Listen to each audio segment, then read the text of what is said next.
Ready ಮಾಡ್ಕೊಂಡಿದ್ದಾರೆ. ನಾಳಿದ್ದು ಬರಕ್ಕೆ ಏನೇನು ಬೇಕೋ ಅವ್ರಿಗೆ ಯಾವ ರೀತಿ ಸಿದ್ಧತೆ ಮಾಡ್ಕೊಳ್ಬೇಕು, ಯಾವ ರೀತಿ ಗೌರವದಿಂದ ಅವ್ರ ಜೊತೆ ಅವರ ವಿಚಾರಗಳನ್ನ ಹಂಚ್ಕೊಳ್ಬೇಕು ಅಂತೇಳಿ ನಮ್ಮ ಲೀಗಲ್ ಟೀಮು ಮತ್ತು ಅಫಿಷಿಯಲ್ ಟೀಮ್ ಎಲ್ಲ ನಮ್ದು ಏನು ವಿಚಾರ ಇದೆ ಅವ್ರದ್ದು ಏನೇನು ಬೇಡಿಕೆ ಇನ್ನ ನನಗೆ ಅವ್ರು ಕಳಿಸ್ಕೊಟ್ಟಿಲ್ಲ. ಕಳಿಸ್ಕೊಂಡಾಗ ಅದರ ಬಗ್ಗೆ ನಾವು ಲೀಗಲ್ ಆಗಿ ಏನೆಲ್ಲ ನಮ್ಮ ರಾಜ್ಯದ ಹಿತ ಅವ್ರ ರಾಜ್ಯದ ಹಿತ ಕಾಪಾಡಬೇಕು ಅನ್ನೋದು. ಯಾಕೆಂದ್ರೆ ನಮ್ಗೇನು ಅವ್ರಿಗೆ ಒಳ್ಳೇದಾಗಲಿ ಅನ್ನೋದು ನಮ್ಗೆ ಆಸೆ ಇದೆ. ಅವ್ರಿಗೇನು 177 TMC ಕೊಡಬೇಕು ಅಂತ ಏನು ನಮಗೆ ಸುಪ್ರೀಂ ಕೋರ್ಟ್ ಆದೇಶ ಇದೆ, ಅದರಲ್ಲಿ ಯಾವ ತರದ ಬದಲಾವಣೆ ಕೂಡ ಇಲ್ಲ. ಡಿಸ್ಟ್ರೆಸ್ ಫಾರ್ಮುಲಾ ಏನಿದೆ ಅದರಲ್ಲೂ ಕೂಡ ನಮಗೆ ಯಾವ ತರದ ಬದಲಾವಣೆ ಇಲ್ಲ. ಆದರೆ ಪರಿಸ್ಥಿತಿಯನ್ನ ಅವ್ರಿಗೂ ಕೂಡ ಗಮನಕ್ಕೆ ತರಬೇಕು ಅನ್ನೋದು ನಮ್ಮ ಕರ್ತವ್ಯ ಇದೆ. ಆ ನಿಟ್ಟಿನಲ್ಲಿ ನಾವು ಕೆಲಸವನ್ನ ನಾವು ಮಾಡ್ತೇವೆ. ಸೊ ಅದರಿಂದ ತಮಗೂ ಕೂಡ ಮಾಧ್ಯಮದವ್ರಿಗೂ ತಮಗೂ ಕೂಡ ನಾನು ರಿಕ್ವೆಸ್ಟ್ ಮಾಡ್ತೀನಿ, ನೀವು ಕೂಡ ರಾಜ್ಯದ ಹಿತಕ್ಕೋಸ್ಕರ ತಾವು ಎಲ್ಲ ಸಂದರ್ಭದಲ್ಲೂ ಕೂಡ ತಾವು ಸಹಕಾರ ಕೊಟ್ಟಿದ್ದೀರಿ. ಮುಂದಕ್ಕೂ ಕೂಡ ತಮ್ಮ ಸಹಕಾರ ಕೂಡ ಅಪೇಕ್ಷೆಯನ್ನ ಮಾಡಿಕೊಂಡು ನಾವೆಲ್ಲ ಕಾಯ್ತಾ ಇದ್ದೇವೆ. ಸೊ ನಾಳಿದ್ದು ಆಲ್ ಪಾರ್ಟಿ ಮೀಟಿಂಗ್ ಆದ್ಮೇಲೆ ಮುಂದೆ ಒಂದು ತಳಿಯಾದಂತಹ ವಾತಾವರಣ ಆದ್ಮೇಲೆ ನಾನು ಚೀಫ್ ಮಿನಿಸ್ಟರ್ಗೆ ಒಂದು ಟೈಮ್ ಕೊಡಿ ಅಂತ ನಾನು ಅವರಿಗೆ ಬನ್ನಿ ಅಂತ ಹೇಳಿ ನಾನು ರಿಕ್ವೆಸ್ಟ್ ಮಾಡ್ತೀನಿ. So this is the gist. ತಮಿಳುನಾಡಿಗೆ ಅವರಿಂದ ತಮಿಳುನಾಡು ಕೇಂದ್ರ ಸರ್ಕಾರ ಸುಪ್ರೀಂ ಕೋರ್ಟ್ ಮುಂದೆ ಅರ್ಜಿ ಹಾಕೊಂಡ್ರೆ ಈಗ ಪರಿಸ್ಥಿತಿಯನ್ನು ಅವರು ಬಿಡಬೇಕು ಅಂತ ನಿನ್ನೆ ನಮ್ಮ ವಾದನ ರಿಜೆಕ್ಟ್ ಮಾಡಿದ್ದಾರೆ. ಮುಂದಕ್ಕೆ ಏನ್ ಮಾಡಬೇಕು ಅಂತ ಆಲ್ ಪಾರ್ಟಿ ಲೀಡರ್ಸ್ನ ಮೀಟಿಂಗ್ ಕರೆದಿದ್ದೇನೆ. ಫಾರ್ಮರ್ ಚೀಫ್ ಮಿನಿಸ್ಟರ್ಸ್ ಕರೆದಿದ್ದೇವೆ, ನಮ್ಮ ವಿರೋಧ ಪಕ್ಷದ ನಾಯಕರುಗಳನ್ನ ಕೂಡ ಕರೆದಿದ್ದೇವೆ. ಅವರೆಲ್ಲ ಬರ್ತಾರೆ, ಅವ್ರ ಸಲಹೆ ಕೂಡ ಕೇಳ್ತೀವಿ. ಲೀಗಲ್ ಟೀಮ್ ಹೇಳಿದ್ದೇವೆ. ಹಿಂದೆ ಇಂಥ ಸಂದರ್ಭದಲ್ಲಿ ಏನೇನು ಆಗಿದೆ ಅನ್ನೋದು ಕೂಡ ಅವರು ಕೂಡ ಎಕ್ಸಾಮಿನ್ ಮಾಡಕ್ ಹೇಳಿದ್ದೇನೆ. ಅದಾದ ಮೇಲೆ ಏನ್ ಮಾಡಬೇಕು ಅನ್ನೋ ತೀರ್ಮಾನವನ್ನು ಮಾಡ್ತೀವಿ. ನೀರು ಬಿಡ್ತಿಲ್ಲ ಅಂತ ಅವ್ರು ಸುಪ್ರೀಂ ಕೋರ್ಟ್ ಹೋದ್ರೆ ಸರ್, ಈಗ ನಾನು ಯಾಕೆ ಅದಕ್ಕೆ ಯೋಚನೆ ಮಾಡಲಿ. ಮೀಟಿಂಗ್ ಆಗಲಿ ಆಲ್ ಪಾರ್ಟಿ. ಇತಿಹಾಸ ಪ್ರಕಾರ ಅವಕಾಶ ಇದೆಯಾ ಸರ್ ನಿಮ್ಗೂ? ಈಗ ನಾನು ನಾನು ನನ್ನ ಡೆಲ್ಲಿ ಲೀಗಲ್ ಟೀಮ್, ನಮ್ಮ ಅಡ್ವೊಕೇಟ್ ಜನರಲ್ ಅವರ ಸಲಹೆ ಸರ್ವಪಕ್ಷ ಮತ್ತು ನಮ್ಮ ಆಲ್ ಫಾರ್ಮರ್ ಚೀಫ್ ಮಿನಿಸ್ಟರ್ಸ್ ಮತ್ತು ಅಪೋಸಿಷನ್ ಲೀಡರ್ಸ್ ಅವ್ರ ವಿಶ್ವಾಸಕ್ಕೆ ತೆಗೆದುಕೊಳ್ಳದೆ ನಾನು ಯಾವ ತೀರ್ಮಾನನೂ ಮಾಡುವುದಿಲ್ಲ. ನಿಮಗೂ ಸಹ ಸುಪ್ರೀಂ ಕೋರ್ಟ್ ಹೋಗ್ಲಿಕ್ಕೆ ಅವಕಾಶ ಇದೆ, ಅವ್ರಿಗೂ ಸಹ ಹೋಗ್ಲಿಕ್ಕೆ ಅವಕಾಶ ಇದೆ. ಅದೇ ಈ ಹಿಂದೆ ಹಲವಾರು ಘಟನೆಗಳಲ್ಲೂ ಸಹ ಅವರು ಸುಪ್ರೀಂ ಕೋರ್ಟ್ ಹೋಗಿ ಆದೇಶ ತಗೊಂಡ್ ಬಂದೇ ನೀರು ಬಿಟ್ಕೊಂಡಿದ್ದಾರೆ. ನೀವು ಅರ್ಜಿ ಹಾಕೋ ಸಂದರ್ಭದಲ್ಲಿ ನೀರು ಬಿಟ್ಬಿಟ್ಟು ಆಮೇಲೆ ಅರ್ಜಿ ವಿಚಾರಣೆ ಆಗಿರೋ ಘಟನೆಗಳು ಇದೆ. ಹಾಗಾಗಿ ರಾಜ್ಯ ಸರ್ಕಾರ ತಮ್ಮ ಈಗ ಇರುವ ನಿರ್ಧಾರಕ್ಕೆ ಸ್ಟಿಕಾನ. ಈಗ ಹಿಸ್ಟ್ರಿ ಯಾರು ಬದಲಾವಣೆ ಮಾಡಕ್ಕಾಗಲ್ಲ. ಹಿಸ್ಟ್ರಿ ಯಾರು ಬದಲಾವಣೆ ನಡೆದಂತ ಘಟನೆಗಳೇ ಮಾಡ್ಲಿಕ್ಕಾಗೋದಿಲ್ಲ.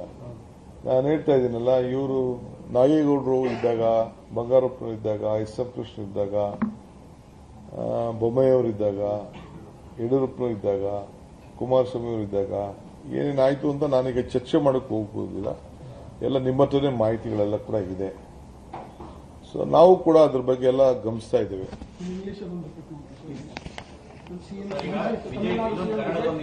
ವಿಜಯ್ ಸರ್ ನೀವು ಅಪ್ರೋಚ್ ಮಾಡಿದ್ದ ಅವ್ರ ಅಪ್ರೋಚ್ ಮಾಡಿದ್ದ ಸರ್ ಭೇಟಿಗೆ? See, Honorable Chief Minister of Tamil Nadu, from his office there was a request for my Chief Secretary that Honorable Chief Minister desired to come and meet us, discuss various issues. We have accepted that.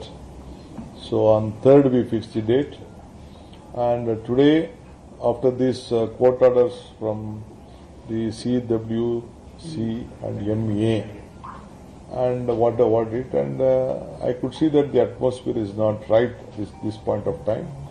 So I'm appealing him that let us postpone the visit for some time, because we should have a very cordial atmosphere.